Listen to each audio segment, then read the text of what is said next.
ಪರಿಷತ್ತಿನ ಸದಸ್ಯರಾಗಿರ್ತಕ್ಕಂಥ ಶರವಣ ಅವರು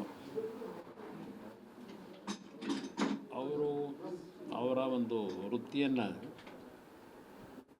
ಈ ಒಂದು ಸಾಯಿಗೋಳ್ನ ಆಶ್ರಯದಲ್ಲಿ ಸಾಯಿಬಾಬಾವರ ಹೆಸರಿನಲ್ಲೇ ಬಹುಶಃ ಅವರು ಅವರ ಒಂದು ಬಗ್ಗೆ ಇಟ್ಟಿರ್ತಕ್ಕಂಥ ಒಂದು ನಂಬಿಕೆ ಆ ದೇವರ ಬಗ್ಗೆ ಅವರ ಹೆಸರಿನಲ್ಲೇ ಈ ಒಂದು ಸಾಯಿಗೋಳ್ನ ಪ್ಯಾಲೇಸನ್ನು ಪ್ರಾರಂಭ ಮಾಡಿದ್ದಾರೆ. ಇದು ಈಗ ಇವತ್ತಿನ ಈ ಮಳಿಗೆ 8ನೇ ಮಳಿಗೆಯನ್ನು ಪ್ರಾರಂಭ ಮಾಡ್ತಾಯಿದ್ದಾರೆ. ಈಗಾಗಲೇ ಬೆಂಗಳೂರು ನಗರದ ಹಲವಾರು ಪ್ರತಿಷ್ಠಿತ ಬಡಾವಣೆಗಳಲ್ಲಿ 7 ಮಳಿಗೆಗಳನ್ನು ಪ್ರಾರಂಭ ಮಾಡ್ತಾ ಚಿನ್ನ ಬೆಳ್ಳಿಯ ಒಂದು ಮಳಿಗೆಯನ್ನು ಪ್ರಾರಂಭ ಮಾಡ್ತಕ್ಕಂಥದ್ರ ಮುಖಾಂತರ ಬೆಂಗಳೂರು ನಗರದ ಹಲವಾರು ಭಾಗದ ಗ್ರಾಹಕರಿಗೆ ಅತ್ಯುತ್ತಮವಾದಂಥ ರೀತಿಯಲ್ಲಿ ಈ ಒಂದು ವೃತ್ತಿಯಲ್ಲಿ ಸೇವೆಯನ್ನು ಸಲ್ಲಿಸ್ತಾ ಇದ್ದಾರೆ. ಇತ್ತೀಚಿನ ದಿನಗಳಲ್ಲಿ ಬೆಳ್ಳಿ ಮತ್ತು ಚಿನ್ನದ ಬೆಲೆ ಗಗನಕ್ಕೆ ಏರ್ತಾ ಇದೆ.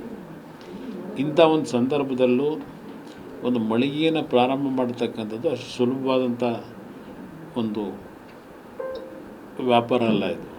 ಅಂಥದ್ರಲ್ಲೂ ಸಹ ಯಾವುದೇ ರೀತಿಯ ಗ್ರಾಹಕರಿಗೆ ಅನಾನುಕೂಲಗಳಾಗಬಾರದು, ಗ್ರಾಹಕರಿಗೆ ಸ್ವಲ್ಪ ಉತ್ತಮವಾದಂಥ ರೀತಿಯಲ್ಲಿ ಈ ಒಂದು ವೃತ್ತಿಯಲ್ಲಿ ಕೆಲಸವನ್ನು ನಿರ್ವಹಣೆ ಮಾಡಬೇಕು ಅಂತಕ್ಕಂಥದ್ದು ಶರವಣ ಅವರು ಅತ್ಯಂತ ಯಶಸ್ವಿಯಾಗಿ ಇವತ್ತು ಈ ಕಾರ್ಯದಲ್ಲಿ ಯುವಕರಾಗಿ ಯಶಸ್ಸನ್ನು ಕಾಣ್ತಾ ಇದ್ದಾರೆ.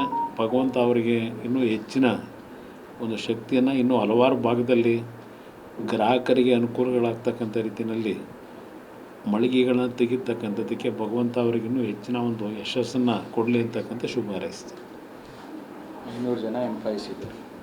ಈಗಾಗಲೇ 8 ಮಳಿಗೆಯಿಂದ ಸುಮಾರು 500 ಕುಟುಂಬಗಳ ಬದುಕಿಗೆ ಇಲ್ಲೇನು ಕೆಲಸವನ್ನು ನಿರ್ವಹಣೆ ಮಾಡ್ತಾ ಇದ್ದಾರೆ. ಆ ಕುಟುಂಬಗಳ ಬದುಕಿಗೂ ಒಂದು ಶಕ್ತಿಯನ್ನು ತುಂಬಿದ್ದಾರೆ. ಅದು ನಿಜಕ್ಕೂ ಒಂದು ಸಾರ್ವಜನಿಕವಾಗಿ ಒಂದು ಉತ್ತಮವಾದಂಥ ರೀತಿಯ ಒಂದು ಕಾರ್ಯ ಅವರು ಮಾಡ್ತಾ ಇದ್ದಾರೆ ಅಂತಕ್ಕಂಥದ್ದನ್ನು ಸಹ ಅವರಿಗೆ ಶುಭ ಹಾರೈಸಲಿಕ್ಕೆ ಬಯಸ್ತೀನಿ.